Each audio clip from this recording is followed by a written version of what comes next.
Welcome everyone to CKD Unplugged, Stories of Strength. My name is Rosemary Sherrod, and I'm the Digital Community Engagement Specialist here at Now Included. Hello, everyone. I am Miyoshi. I have been diagnosed with kidney disease in 2010 and recently got my transplant last year in April of 2023. And I'm just happy to be here to be able to share my story and be able to connect with the community. Can you share with us when and how you were first diagnosed with CKD, how CKD has impacted each of you? I was diagnosed with CKD in 2010, and at that time, I was pregnant with my last child. That is when they suspected that something was happening with my kidneys, because when you're pregnant, you have to go in for your maternal checks and things like that. During getting those labs, they kept seeing that my protein in my urine was really high, which then prompted them to send me to see a nephrologist. He suspected that it could be CKD, but they couldn't do a biopsy because I was pregnant. And once I got the biopsy, they did blood work again. It was basically conclusive. I was in shock. Like, I was immediately afraid. I was in denial. Maybe they got something wrong.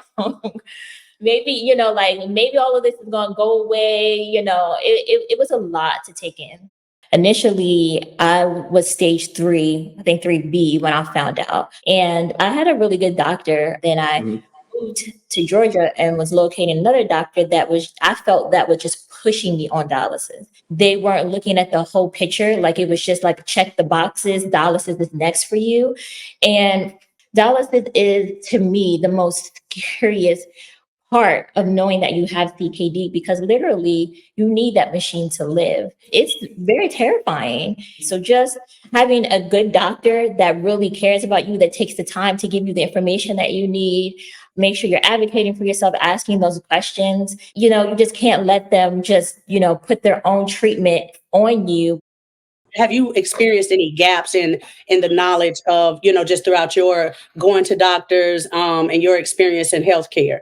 I don't think that it's something that I wish that doctors knew, because I think they know. It's just a matter of how they plan on treating their patients. There are some doctors, like I was just saying earlier, that are just checking check boxes. They're just going through the motions and they're treating everybody with CKD exactly the same, telling you the same stories, telling you lower your protein. Like, that's just so vague. Until you are speaking up for yourself, asking those questions, or maybe even switching doctors and have those open and honest conversations, is when you're going to start seeing the care that you need.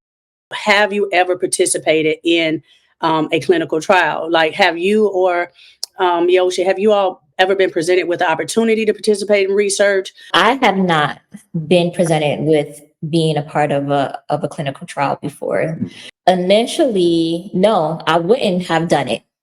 And this is like prior to me even getting like to stage 5, because of the stigma. For me, I just felt like it wasn't safe. Like, why do you want us to like start trying this? Like, I could get worse by doing these things. As I progressed in stages with CKD, I wanted to be a part of it. I think I've asked my doctor myself, like, hey, I have FSGS. Is there any clinical trials for that? Like, I really want to understand the ins and outs of it, since you're telling me that it's rare. And at that time, I was told no, there wasn't any. Expound a little bit on like how has this impacted your mental health with your diagnosis throughout your journey? Wow. I've lost people to CKD, and it's tough. Then being diagnosed with it yourself, trying to handle it is a lot. For 10 years before I even got onto dialysis, I knew I had CKD. I got to stage 5. It was devastating. When I was told I had to be on dialysis, like, I just broke down. I didn't think I was going to make it. I was just like, I can't.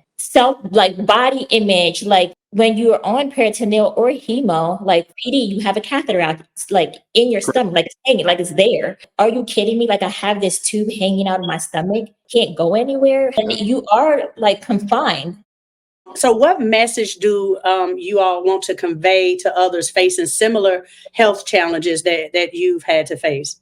Getting your kidneys checked, even outside of thinking that you might have kidney disease, is important. For me, I had a family history of kidney disease, but all of the precursors or symptoms or things that they're saying that could potentially lead to kidney disease I didn't have. I didn't have high blood pressure. I didn't have diabetes. And boom, I have kidney disease. I get a lot of people that have told me, oh, I just found out, and they're like stage 5, ready to be on dialysis, need a transplant or something like that.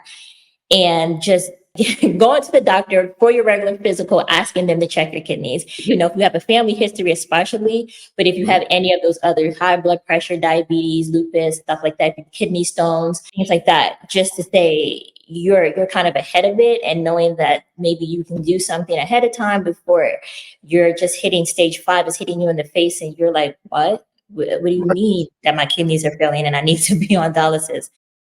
You know, being a part of Now Included, Miyoshi, you're part of Now Included, but how has community support influenced your journey with CKD? Just knowing other people were going through it was helpful because I didn't tell a lot of people outside of my immediate family members that I had kidney disease. So there wasn't a lot of people that knew. And even if sometimes in your family members, they want to be supportive and they are supportive, but they don't have CKD. I mean, I would get unsolicited suggestions and not that they meant anything by it. They truly believe that they are being helpful, but it was just like, I can't do that, or that doesn't apply to me, or that information is not correct.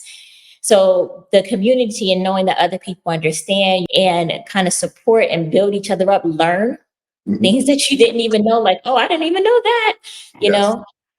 So that's super helpful. Asking the questions because it's already stressful. The more information you know, the more knowledge that you gain about the type of CKD that you have, what stage it is that you are, what are things that you can do. And there's really not a one size fits all. I didn't have phosphorus or potassium issues.